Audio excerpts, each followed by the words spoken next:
What is up, guys? Team Feels here with an awesome deck profile. I went to Sneak Peek today. We had 32 players participating, which was our cap for the tournament. So it was 5 rounds of Swiss. I am so bored of playing the game. I get that, like, we got a new ban list and everything, but now we just have one deck that's meta, basically, being that of Spiral. I don't care if you want to argue that the trap decks are really good, because they're not. Granted, Altergeist won the PPG, congratulations.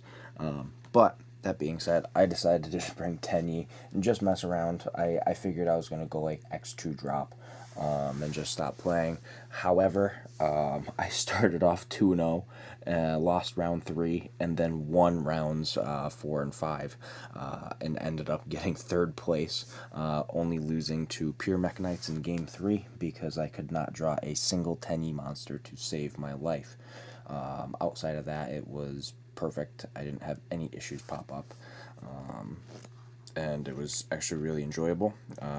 The deck was catered to go second. I didn't want to go first ever unless I knew my opponent was going to force me to. That was the only time that I ever went first, and I had the sides for it and sided accordingly. But let's hop right into this, and I'll show you guys what I played. Went 4 and 1. Getting 3rd place out of 32 people at our Ignition Assault Sneak Peek. So we played 3 at Hara. I'm going to zoom in a little bit here so you guys can see the cards better. 3 at Hara, he is a level 1 tuner. All the Tenyis have the same effect where you can special summon them from their hand, and then they have banish effects that you can use from the graveyard or the hand as well. Then I played 3 Vashuda. This was really, really good. There were so many times where I was just able to bounce cards back to my opponent's hand. And he's a level 7, so you can synchro him with the Adhara and make a level 8 synchro. Then we played 3 Ashuna.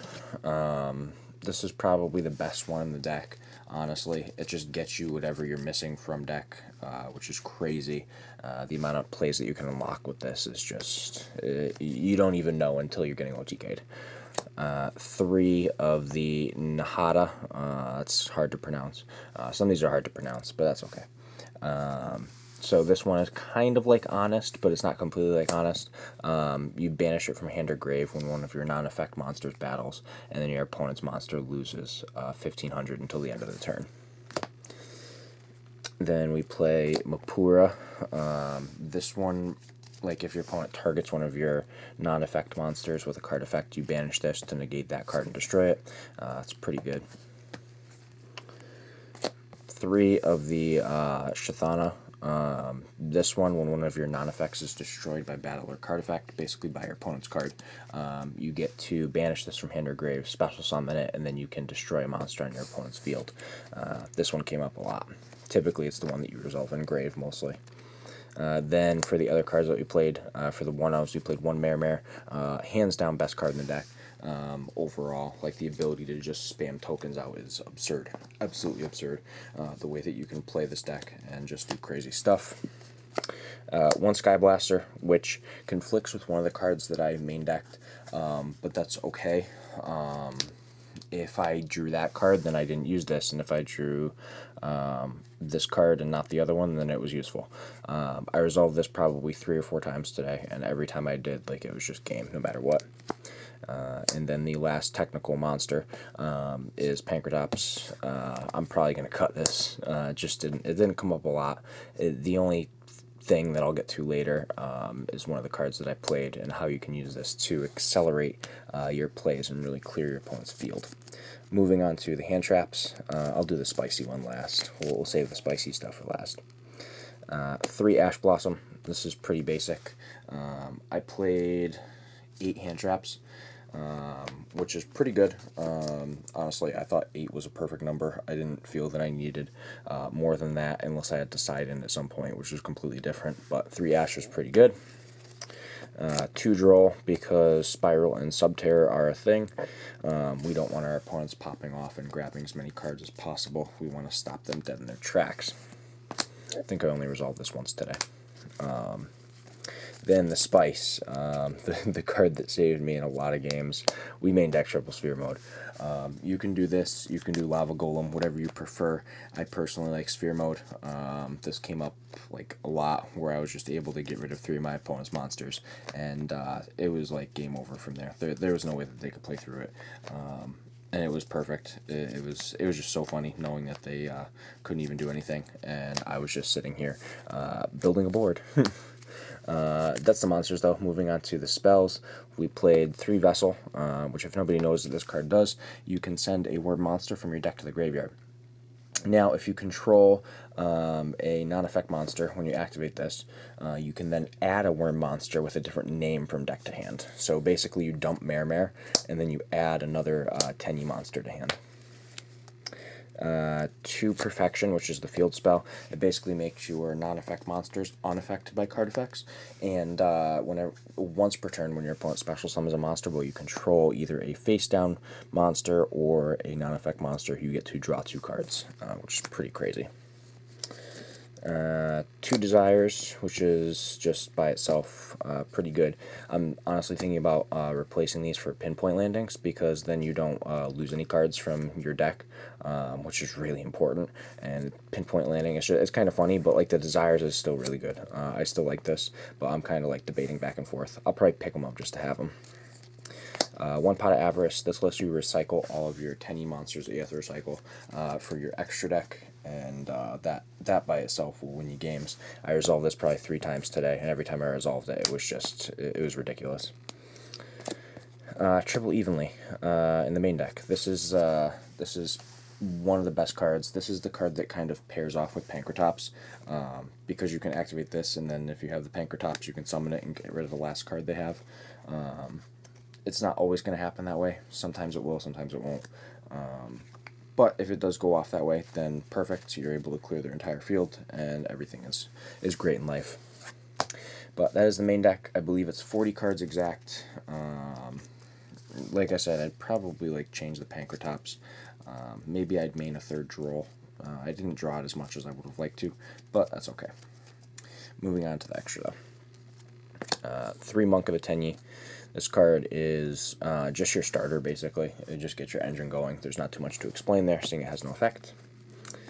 Berserker, he's one of your beat sticks. Being 3k is awesome. And if your opponent destroys him and you have the Chthana engraved, you get to resummon him and pop one of their monsters. And then they have to beat over a 3k again, which is kind of tough to do. 1 Shaman and 1 Draco Berserker. This card I summoned every single game and used it to build a board. This card I summoned maybe twice. I didn't even use its effect to pop cards on the field, but it was still necessary to have. I still summoned it, I just never have to pop anything. 1 Link Spider, 1 Link Karibo. These are for the Mare combo, or the Link Spider can be used for the Sky Blaster if need be. The card that I summoned possibly the second most in my extra deck was Lanferinkus. Obviously, Monk of the Tenyi you're going to summon the most, but I probably summoned this card the second most. It just opened up so many plays, which is awesome. We played 1 Nightmare Phoenix. I made this a few times. Was able to pop some back row, draw some cards, with co-links, which was nice. Nothing much else to say there, though, about that. I played 1 Avermax, which I don't think I summoned at all today. Maybe I summoned it once or none. I can't remember which, but it's really good. You can make it pretty easily. And then 1 Appaloosa. I know for a fact that I made this once today, and it won me the game for sure. The card is just ridiculously good. So playing those was pretty solid. Then 1 Baxia and 1 Draco Berserker for the level 8 synchros. I didn't make Baxi at all. Berserker I made probably every single game. Every single person had to read this card. It's basically Boral Sword on crack, in a way. I really like the card. It's kind of like BLS with Boral Sword's gaining effect, which is awesome. But that is the extra deck. We will move on to the side deck now. I side decked 2 Ghost Ogre. So, and then I'm going to show you the other stuff that I side deck for monsters because it's all hand traps. 2 DD Crow and the 3rd Droll. I thought this was really, really good. I found myself siding in the Droll a lot. The Ghost Ogre I sided in every once in a while, but not excessively. The Droll was like hands down the card that I sided in all the time, which is why I kind of want to put the Pankratops in the side deck rather than the main, and then just have this instead. And then this is the trap stuff here. So this is in case I knew my opponent was going to make me go first. I played 3 of the counter trap for the Tenyis and 3 solemn strike. If you want to do judgments, you can. They're kind of interchangeable as to what you want to do. Preference-wise, I personally just decided to go with the strikes, and it worked pretty well. I don't have any complaints. I think I flipped strike once. I didn't ever see this card, but that's okay. I didn't end up going first a lot, which was nice. Spells, 2 System Down, and 2 Twin Twister to round off the side deck. I like, in thinking about it, it's tough. Like, I want to take certain cards out. The ogres, I didn't resolve a single ogre once. Like, I have them there for certain matchups, like you know, your pendulum and your guru and things like that. But it never came up. So, like, and I played against Guru, there just wasn't a point where I felt like it was necessary, or even drew it to be able to resolve it. But that's okay. It worked out. The System Down I didn't ever use. The Twisters I think I used once. Because most of the time I just saw evenly, and evenly was enough to like clear their board out, which was nice. But yeah, that's the side deck. It's a really, really fun deck to play. I was not expecting to go 4-1 with it at locals today for the Ignition Assault Sneak Peek, and getting 3rd place was obviously another shocker. It was a really, really fun tournament to play in, though, and before that we actually did a GOAT tournament at the store too, which I ended up getting 4th place out of 10 people. Which was also nice, and I was playing Beast Down, so I was just playing like decks that weren't like meta today, and doing fairly well with them. But if you guys enjoyed this video and you want to see more cool deck profiles, please give the video a thumbs up. Don't forget to comment in the section down below, smash that subscribe button, and for right now, that is Team Yugi Feels signing out.